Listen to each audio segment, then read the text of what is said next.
7 ton range की बात करें तो टाटा हिटाची के पास EX70 है, जेसीबी के पास JS81 है, होंडाई के पास R85, कोबेल्को का SK80, सैनी के पास 80 और XCMG के पास भी अपने 80 एक्सकेवेटर अवेलेबल है। अब इन सभी से कंपेयर करने के लिए कोमात्सु के पास भी अपना 7 टन रेंज में PC81 एक्सकेवेटर अवेलेबल है। इसी मॉडल के बारे में आज के वीडियो में आप सभी को डिटेल में इन्फॉर्मेशन देने वाला हूँ। अगर आप अभी कोई भी 7 टन लेने का मशीन खरीदने का प्लान कर रहे हैं तो ये वीडियो आपकी हेल्प जरूर कर सकता है। चलिए वीडियो को आरंभ किया जाए।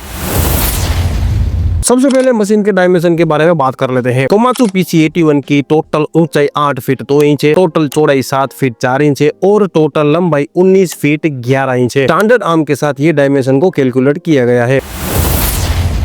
कोमात्सु PC81 में इंजन किर्लोस्कर कंपनी का 4R1040 सीरीज वाला 4 cylinder 4.16 litre naturally aspirated diesel engine दिया गया है। ये इंजन ग्रोस पावर 60 HP और नेट पावर 54 HP का निकल के देता है 1900 RPM। बोर और स्ट्रोक का डायामीटर 105 mm और 120 mm है। 7 टन रेंज में ज्यादातर कंपनी किर्लोस्कर इंजन प्रीफर करती है बेहतर माइलेज के लिए, क्योंकि इसमें भाड़ा कम रहता है।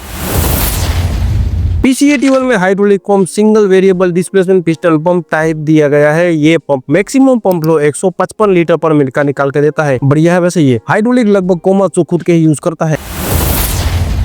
ये मशीन कितने खाते पीते घर का है, चलिए बात करते हैं। मेरा मतलब है ऑपरेटिंग वेट की। कोमात्सु PC81 का टोटल ऑपरेटिंग वेट 7350 kg है, यानी कि टेक्निकली ये 7.35 टन का एक्सकेवेटर है मेरे भाई। कोमात्सु PC81 की स्विंग स्पीड 12 राउंड पर मिनट है और swing device reduction gear type लगी हुई है, वो भी हाइड्रोस्टेटिक मोटर से ड्रिवन है भाई। ये मशीन कितना तेल पीती है, यानी कि फ्यूल रिफिलिंग की बात करते हैं। PC81 में diesel tank 130 litre, cooler 17.5 litre, engine oil 9.6 litre, travel device 1.7 litre, swing device 1.5 litre और हाइड्रोलिक टैंक की रिफिल कैपेसिटी 57 लीटर की दी गई है मेरे भाई।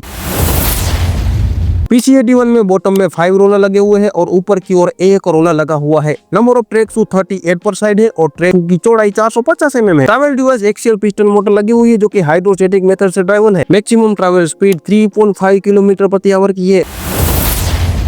PC81 में 0.35 क्यूबिक मीटर का मोर एफिशिएंट यानी एमी बकेट दिया जाता है डिगिंग के लिए, जो कि बकेट वेयर को कम करता है। बूम की लंबाई 3.71 मीटर है और स्टैंडर्ड आर्म की लंबाई 1.65 मीटर है। लॉन्ग आर्म की लंबाई 2.25 मीटर की दी गई है। तो ये हो गए बकेट, बूम और आर्म के मेजरमेंट फिगर। Thank you. इस मशीन की वर्किंग रेंज के बारे में बात करें तो कोमात्सु PC81 की total cutting height 7150 mm, maximum digging reach 6360 mm, maximum digging depth 4100 mm और मैक्सिमम डंपिंग हाइट 5015 mm की है। ये वर्किंग रेंज स्टैंडर्ड आर्म और बूम के साथ कैलकुलेट किया गया है दोस्तों, point to be noted. Komatsu PC81 लेते हो तो उसके साथ कुछ आपको स्ट्रॉन्ग फीचर दिए जाते हैं, उसके बारे में बात करते हैं। सबसे पहला reinforcement heavy duty arm, reinforcement idler guard, thicker track shoe, additional cabin lamp और better visibility, turbo pre cleaner, rock breaker kit clamp, front cabin mesh guard. ये लगभग कोमात्सु और टाटा हिटाची 70 प्राइम में ही दिया जाता है। और बढ़िया सी स्पेशियल ऑपरेटर केबिन। अब बात करते हैं कंक्लूजन की। देखिए 7 टन रेंज में टाटा हिटाची EX70 एक तगड़ी मशीन रही है पिछले कुछ सालों से, पर हाल फिलहाल में मार्केट में ज्यादा चेंजेस हो रहे हैं नई मशीन की बाइंग को लेके। इस रेंज में प्राइसिंग बहुत मायने रखती है। मुझे इस मशीन की प्राइसिंग तो नहीं पता, अगर इस मशीन की प्राइसिंग अराउंड 30 लाख जैसी होती है तो ये एक बढ़िया ऑप्शन हो सकता है आप सभी के लिए। बाकी जितनी हो सकती थी उतनी इन्फॉर्मेशन मैंने आपको बताई। वीडियो कैसा लगा मुझे कमेंट करके आप बता सकते हैं। थैंक यू, धन्यवाद।